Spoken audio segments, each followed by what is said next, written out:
खामोशी में इसलिए कर रहे हैं कि मौजूद मेहमान आए हैं, मीडिया टॉक हो रहा है। इंशाल्लाह बाकायदा प्रोग्राम का आगाज शुरू करते हैं।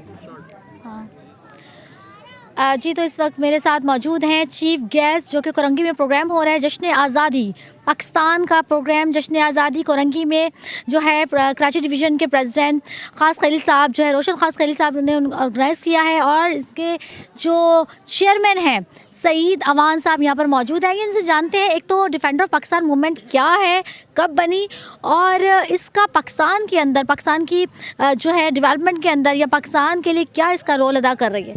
अस्सलाम वालेकुम। वालेकुम, कैसी हैं आप? ठीक हैं? I am fine. सर, मुझे बताइएगा कि सबसे पहले डिफेंडर ऑफ पाकिस्तान जो है इसकी ज़रूरत क्यों पेश आई? बहुत सारी और भी ऑर्गेनाइजेशन चल रही हैं, क्या नीड थी इसकी?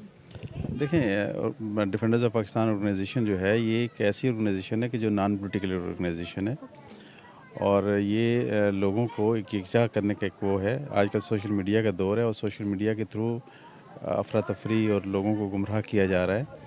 और basically defenders of Pakistan movement का जो मंशूर है वो यही है कि लोगों को यकजा करना और अपनी फोर्सेस के बारे में और अपने मुल्क के बारे में अवेयरनेस देना, और जो बैरूनी ताकतों के ऊपर इन्हिसार करके मुल्क के ख़िलाफ़ काम कर रहे हैं उनको हमने कंट्रोल करना है।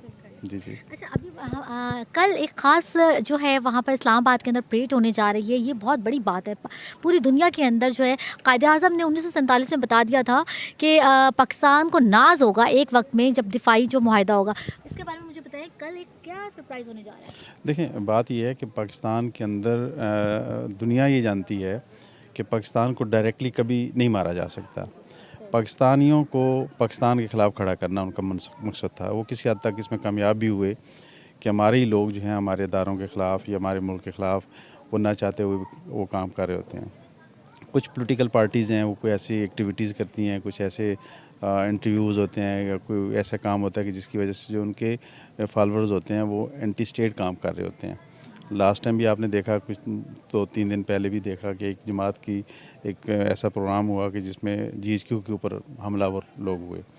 तो दुनिया तो ये चाहती है कि हम जो लोग हैं हमारे फोर्सेस के अगेंस्ट खड़े हो जाएं और हम लोग आपस में लड़ें।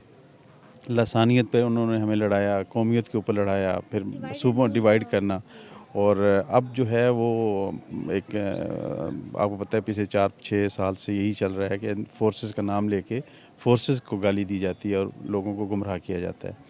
तो यही वो फोर्सेस हैं कि जिस वजह से आज दुनिया में पाकिस्तान का नाम रोशन हुआ है, और इंशाल्लाह ताला एक अच्छा मैसेज हम भी देना चाह रहे हैं कि दुनिया को भी पता चले और अपने लोगों को अवेयर होनी चाहिए कि अपने घर के ख़िलाफ़, अपने लोगों के ख़िलाफ़ उठ के खड़ा नहीं हुआ जाता। पाकिस्तान ने किस हद तक इसमें कामयाबी हासिल की?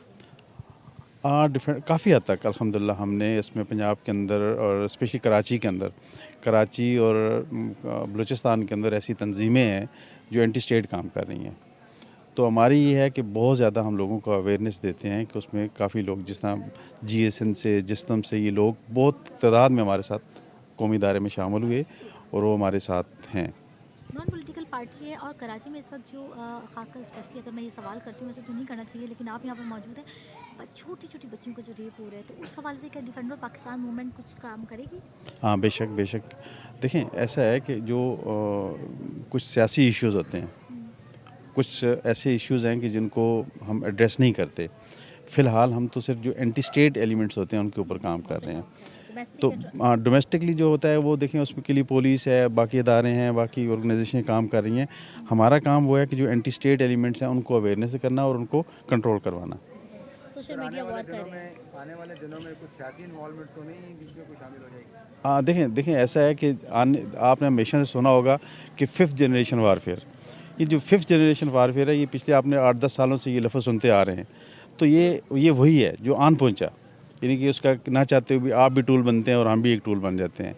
आप लोग और हम सब मिलके एक पोस्ट आती है उसको भी आगे फॉरवर्ड करते हैं। एआई का दौर है, उस एआई के दौर में भी आपको समझ नहीं आती है कि ये फेक है, ये क्या है। कोई ऐसी ऑर्गेनाइजेशन नहीं है कि जो इनको लोगों को अवेयरनेस दे। तो हम वो कोशिश कर रहे हैं कि लोगों को अवेयर करें कि ये गलत है और अपने स्टेट के साथ खड़े हो जाओ।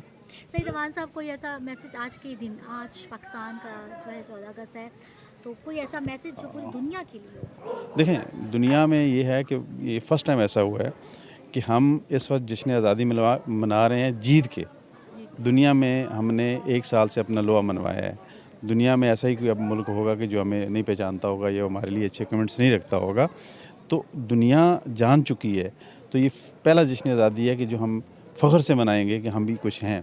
पाकिस्तानियों की जो ओवरसीज़ पाकिस्तानी हैं उनकी कितनी इज़्ज़त बनी है और इस पाकिस्तान के अदारों की वजह से ही बनी है। तुर्की और सऊदीया जो है तीनों ममालिक की परेड होने जा रही है इस्लामाबाद के अंदर, और बैजेस को भी उनकी यूनिफॉर्म पर मुस्तकिल कर दिया जाएगा। मतलब देखें इससे बड़ा मैं तो पर्सनली ये कहता हूँ कि इससे बड़ा एजाज़ नहीं है कि आप डिफेंडर्स ऑफ मक्का बन गए।